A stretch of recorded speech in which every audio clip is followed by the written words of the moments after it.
Mantras of our Divine Mother.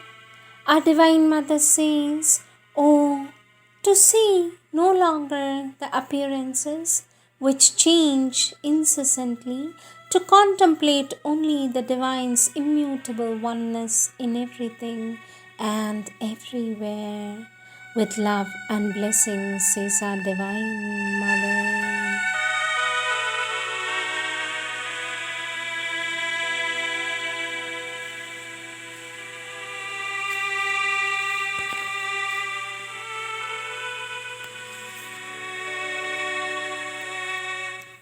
Words of our Lord Sri Aurobindo from the collective works of our Lord Sri Aurobindo, book Synthesis of Yoga, Volume 2, page 572, topic The Way of Divine Love, subtopic The Way of Devotion. Last stanza. Our Lord Sri Aurobindo says, adoration, before it turns into the element of the deeper yoga of devotion, a petal of the flower of love, its homage and self-uplifting to its son, must bring with it, if it is profound, an increasing consecration of the being to the divine who is adored. And one element of this consecration must be a self-purifying so as to become fit for the divine contact or for the entrance of the divine into the temple of our own inner being, or for his self-revelation in the shrine of the heart. This purifying may be ethical in its character, but it will not be merely moralist seeking for the right and blameless action, or even when once we reach the stage of yoga and obedience to the law of God as revealed in the formal religion. But it will be a throwing away of all that conflicts, whether the idea of the divine in himself or the divine in ourselves. In former case, it becomes in habit of feeling and outer act of an intimation of the divine, in the later a growing into likeness in our nature. What inner adoration is to ceremonial worship, this growing into the divine likeness is to the outward ethical life. It culminates in a sort of liberation by likeness to the divine, a liberation from our lower nature and a change into divine nature. Our Lord Sri Aurobindo says, consecration becomes in its fullness a devoting of all our being to the divine. Let me repeat, consecration, says our Lord, becomes in its fullness a devoting of all our being to the divine. Therefore, also of all our thoughts and all our words. Here, the integral yoga takes into itself the essential elements of the yoga of works and the yoga of knowledge, but in its own manner and with its own peculiar spirit. It is a sacrifice of life and the will to the divine will. The Bhakta offers us his life and all that he is and all that he has and all that he does to the divine.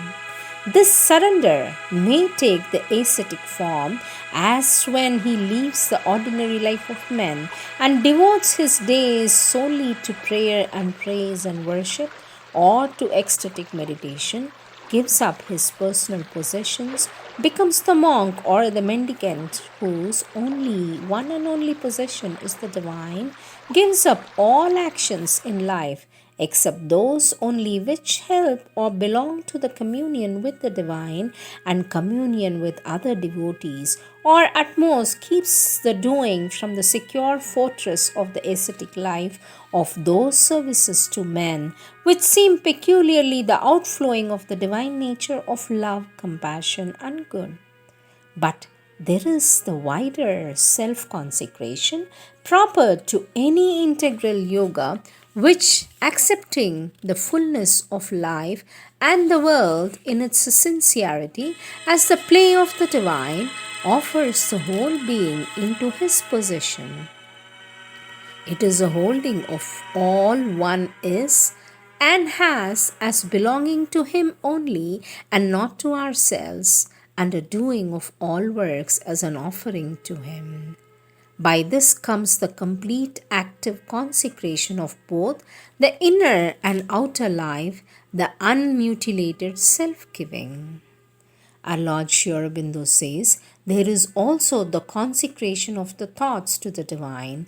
It is in its inception, this is the first attempt, the attempt to fix the mind on the object of adoration. For naturally, the restless human mind is occupied with other objects, and even when it is directed upwards, constantly drawn away by the world, so that in the end it habitually thinks of Him and all else is only secondary and thought of only in relation to Him.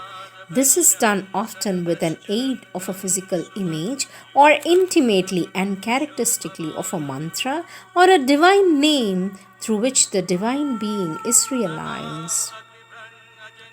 Our Lord Sri Aurobindo says, there are supposed by those systematic to be the three stages of the seeking through the devotion of the mind. First, the constant hearing of the divine name, qualities and all that has been attracted to them. Secondly, the constant thinking on them or on the divine being or personality. Thirdly, the settling and fixing of the mind on the object, and by this comes the full realization. And by these two, there comes, when the accompanying feeling or the concentration is very intense, the samadhi, the ecstatic trance in which the consciousness passes away from outer objects. But all this is really incidental. The one thing essential is the intense devotion of the thought in the mind to the object of adoration. Although it seems akin to the contemplation of the way of knowledge, it differs from that in its spirit. It is in its real nature not a still but ecstatic contemplation. It seeks not to pass into the being of the divine, but to bring the divine into ourselves and to lose ourselves in the deep ecstasy of His presence or of His possession, and its bliss is not the peace of unity but the ecstasy of union. Our Lord Sri Aurobindo says here too, there may be the separative self consecration which ends up in the giving up of all other thought of life for the possession of this ecstasy, eternal afterwards in planes beyond, or the comprehensive consecration in which all the thoughts are full of the divine, and even in the occupations of life, every thought remembers Him. As in other yogas, so in this one comes to see the divine everywhere and in all, to pour out the realization of the divine in all one's inner activities and outward actions. But all is supported here by the primary force of the emotional union. For it is by love that the entire self consecration and the entire possession is accomplished, and thought and action becomes shapes and figures of the divine love which possesses the spirit and its members. Our Lord Sri Aurobindo says this is the ordinary moment by which we may be at the first stage a vague adoration of some idea of the divine takes on the hue and character, and then once entered into the path of yoga, the inner reality and intense experience of divine love. But there is more intimate yoga, which from the first consists in this love and attains only by the intensity of its longing without other process or methods. All the rest comes, but it comes out of this as leaf and flower out of the seed. Other things are not the means of developing and fulfilling love, but the radiations of love already growing in the soul. This is the way that the soul follows when, while occupied perhaps with the normal human life, it has heard the flute of the Godhead with the normal human life. It has heard the flute of Godhead behind the near screen of secret woodlands, and no longer possesses itself, can have no satisfaction or rest till it has pursued and seized and possessed the divine flute player. Our Lord Sri Aurobindo says, this is in essence the power of love itself in the heart and soul, turning from the earthly objects to the spiritual source of all beauty and delight. There live in this seeking all the sentiment and passion, all the moods and experiences of love, consecration, concentrated on a supreme object of desire and intensified a hundredfold beyond the highest acme of intensity possible to a human love. And Lord says there is the disturbance of the whole life, the illumination of an unceased vision, unsatisfied yearning for a single object of the heart's desire, the intense impatience of all that distracts from the one preoccupation, the intense pain of the obstacles that stand in the way of possession, the perfect vision of all beauty and delight in a single form. And there are all the many moods of love, joy of musing and absorption, the delight of the meeting and fulfillment and embrace, the pain of separation, the wrath of love, the tearing of longing, the increased delight of reunion.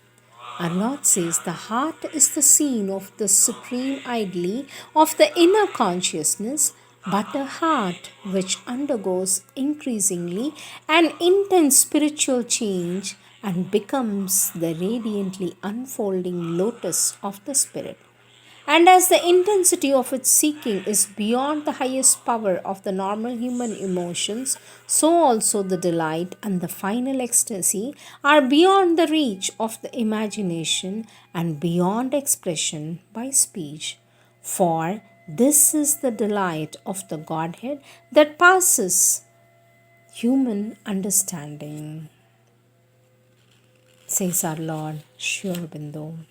Indian Bhakti says, our Lord, Indian Bhakti has given to this divine love powerful forms, poetic symbols, which are not in reality so much symbols as intimate expressions of the truth, which can find no other expression. It uses human relations and sees a divine person not as mere figures, but because they are divine relations of the supreme delight and beauty with the human soul, of which human relations are the imperfect but still the real type, and because that delight and beauty are not abstractions or qualities of a quiet, impalpable metaphysical entity, but the very body and form of the Supreme Being. Our Lord says, it is a living soul to which the soul of the Bhakta yearns, for the source of all life is not an idea or a conception or a state of existence, but a real being. Therefore, in the possession of the divine, beloved, all the life of the soul is satisfied, and all the relations by which it finds and in which it expresses itself are wholly fulfilled. Therefore, too, by any and all of them can the beloved be sought, though those which admit the greatest intensity are always those by which he can be more intensively pursued and possessed with the profoundest ecstasy. Our Lord says he is sought within the heart and therefore apart from all by an inward gathering concentration of the being in the soul itself. But he is also seen and loved everywhere where he manifests his being. All the beauty and joy of existence is seen as his joy and beauty. He is embraced by the Spirit in all beings. The ecstasy of love enjoyed pours itself out in a universal love. All existence becomes a radiation of its delight, and even in its very appearances is transformed into something other than its outward appearance. The world itself is experienced as a play of the divine delight, a Leela, and that in which the world loses itself is the heaven of beatitude of the eternal union, says our Lord Sri Aurobindo.